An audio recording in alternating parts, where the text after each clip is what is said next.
Sesiwn yma yn y Shed Foch, dyn ni'n aros am benderfyniad Mr Loveless, ein beirniad swyddogol ni ar gyfer Prif Bencampwriaeth y Sengl. Mae yna ddau fochyn wedi cael ei ddethol allan.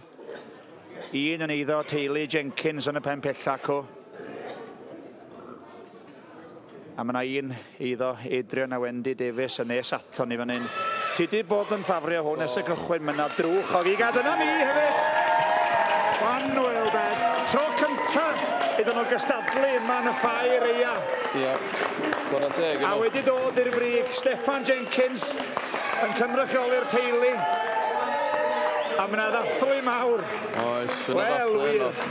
O, na'n sbinwch neis o, chwarae teg. Mae yna drwch o gig am ni. Oes, mae yna lot fawr o gig ar hwnna. Yn yna dŵr i'r daner, gweld i'n fyw.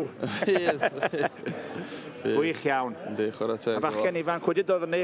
Mae'r teulu yn y cefndir yn ein teifi. Mae jyst yn ei ddagred draw yn gwrdd. Yndi, da iawn o. Gwych iawn. Ar gil Wobr yn mynd i Adrian a Wendy Davies. Dyna'n llawer rhyw wahaniaethu hynna, da. Ond y ddwy nhw'n sbynwchio da iawn, chwarae teg. Werth i gweld. Yndi. Llall yr un sydd wedi mynd ar champion, di mynd bach mwy o siap o'n i allan. Y croesiad Pitren am y trwad. Yn tynnu allan mwy at y Pitren o fyna. Wel, arbennig iawn. Chwarae teg iawn. Jack, diolch o galon i ti.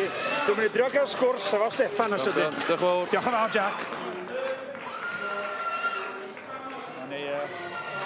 Ai draw.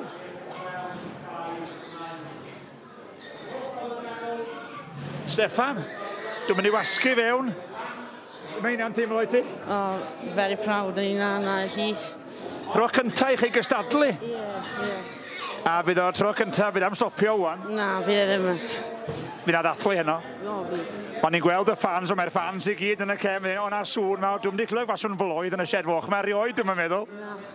Da iawn chi. Wel, llongyfarchiadau gyd i mynd i ddathlu fo'r teulu a tynnu lluniau, mae pawb sy'n llun fo ti wan. Da iawn ti. Diolch yn fawr.